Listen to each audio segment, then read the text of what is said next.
Assalamualaikum warahmatullahi wabarakatuh. Apa kabar anak-anakku sekalian? Tentunya baik-baik semua ya. Alhamdulillah anak-anakku sekalian, pada hari ini bertemu saya lagi dengan Bapak Masdar dari SMP Negeri Binuang. Pada hari ini anak-anakku sekalian, kita akan belajar tentang mengenal aritmatika sosial. Jadi anak-anakku sekalian, bahwa aritmatika sosial adalah materi yang sangat penting yang erat hubungannya dengan kehidupan sehari-hari, utamanya dalam soal untung dan rugi. Dan ini yang akan kita pelajari pada hari ini. 3 hal yang akan kita bahas pada hari ini, yakni kita akan membahas tentang pengertian dasar istilah tersebut, yakni istilah untung atau laba dan rugi. Kemudian yang kedua adalah perbedaan antara laba dan rugi. Kemudian yang ketiga adalah pemecahan soal terkait laba atau untung dan rugi. Perhatikan video berikut. Jadi pada video ini akan diperlihatkan ilustrasi jual beli. Jadi harap diperhatikan baik-baik, harap diamati baik-baik. Assalamualaikum teman-teman. Nama saya Misara Fikria. Hari ini saya mau menjual baju. Saya mau menjual baju kaos ini. Modalnya 25.000. Saya jualkan 30.000. Murah kan teman-teman?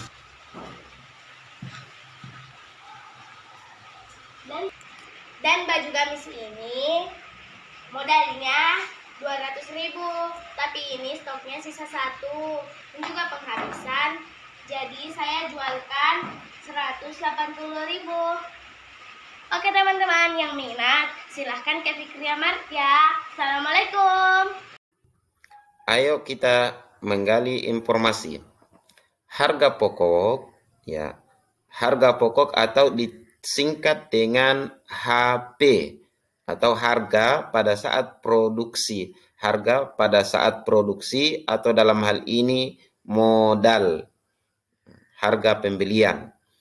Kemudian harga jual atau disingkat dengan HJ.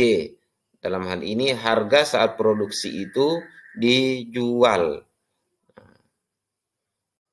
Nah, apa itu untung atau laba? Jadi laba atau untung itu diperoleh ketika harga jual lebih besar daripada harga beli atau harga pokok atau harga modal. Jadi nanti orang dikatakan untung ketika harga jualnya lebih besar daripada harga belinya. Laba, jadi rumusnya laba atau rumusnya untung adalah harga jual dikurang harga pokok atau harga jual dikurang modal. Laba sama dengan HJ kurang HP. Pada ilustrasi video sebelumnya, jadi ayo kita menanya. Fikria membeli baju kaos dengan harga Rp25.000 per lembar. Kemudian dia menjual kembali dengan harga Rp30.000 per lembar. Maka untung atau rugikah Fikria? Berapakah untung yang didapat Fikria? Berapa persentase keuntungan Fikria? Mari kita jawab sama-sama. Ayo pecahkan masalahnya. Fikria membeli baju kaos dengan harga Rp25.000. Kemudian menjual dengan harga Rp30.000 per lembar. Nah, maka untung atau rugi ke Fikria berapa? Kalau dia untung berapa keuntungannya, dan ketika rugi berapa kerugiannya? Berapakah persentase untung Fikria? Nah, laba kita ambil rumusnya tadi ya. Rumusnya untung atau rumusnya laba adalah, kita lihat tadi ini, apakah harga jual lebih besar daripada harga belinya. Oh, kita lihat harga jualnya 30.000, harga belinya 25.000. Oh, berarti kayaknya dia untung ini. Nah, maka kita masukkan rumusnya. Laba. Laba sama dengan HJ kurang HP. Nah, laba sama dengan harga jualnya tadi berapa? 30.000.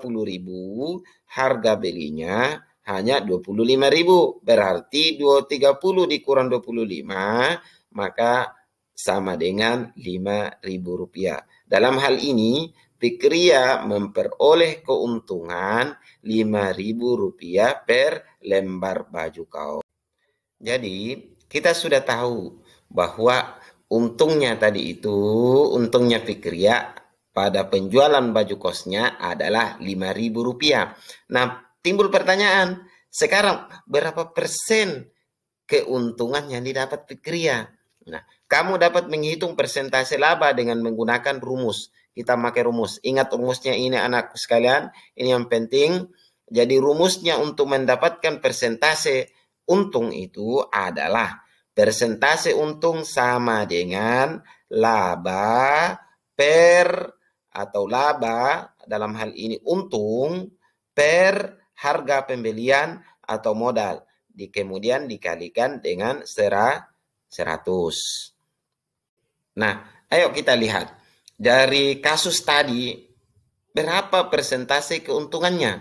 Bagaimana dengan persentase keuntungan yang didapat oleh Fikria tadi? Fikria membeli baju kaos dengan harga 25.000, kemudian menjualnya dengan harga 30.000 per lembar. Berapakah persentase keuntungan Fikria?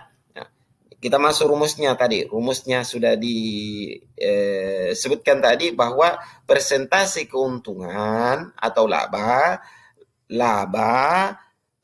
per harga beli atau modal, ya harga pembelian dikali 100. Jadi dalam hal ini tadi Fikria mendapatkan untung Rp5.000. Berarti persentase laba sama dengan Rp5.000 per modal dikali 100. Nah, 5.000 dikali 100 berarti 500.000 dibahagi 25.000 sama dengan 20%. Berarti keuntungan yang didapat Fikria adalah 20%. Nah, selanjutnya kita masuk tentang kerugian. Di manakah posisi orang itu bisa dikatakan rugi? Jadi kerugian terjadi ketika harga jual produk lebih kecil daripada harga pokok, atau dalam hal ini lebih murah na jualkan daripada na belikan maka itu otomatis rugi. Rumusnya sama dengan kerugian sama dengan harga pokok dikurang harga jual. Jadi kerugian sama dengan HP atau harga pokok atau harga pembelian atau modal dikurang harga jual.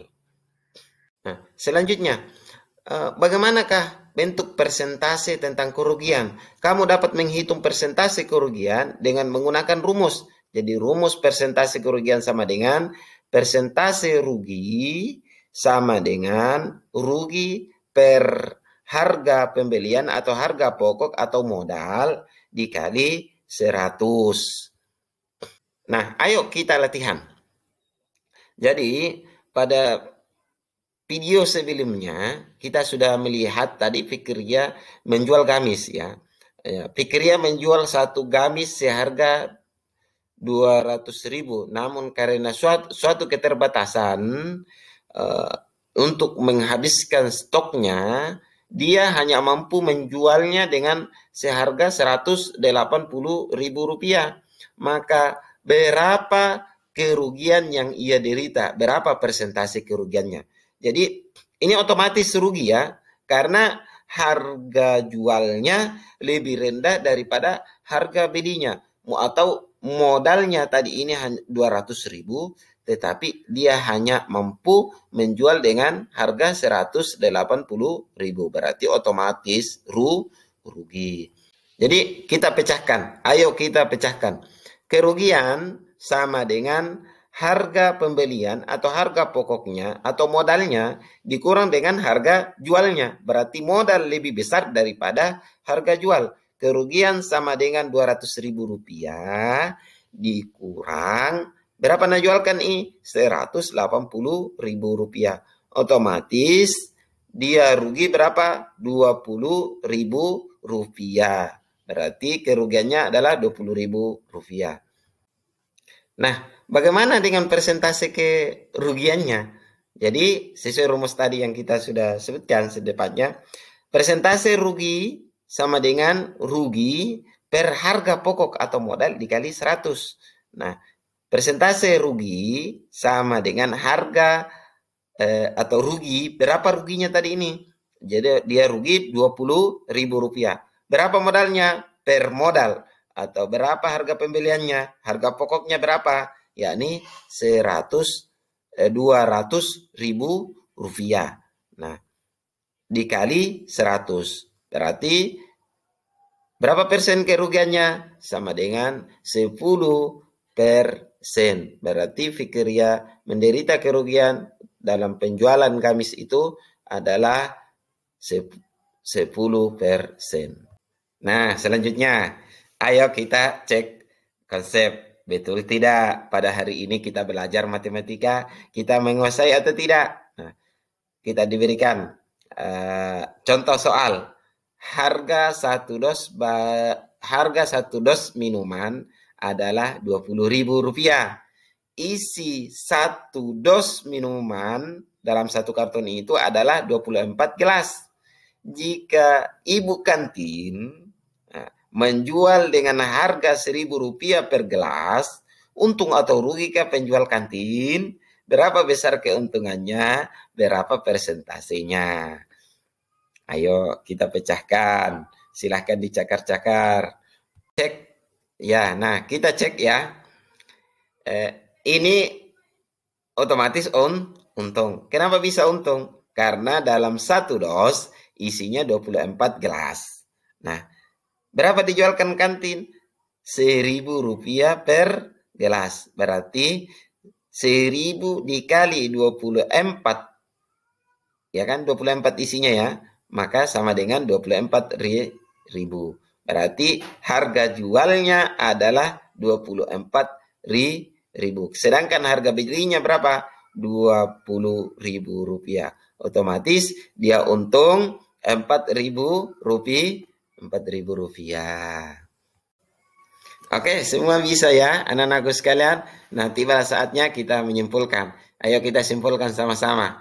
Nah, untung atau rugi. Kapan orang itu dikatakan untung? Ketika harga jualnya lebih besar daripada harga pokok.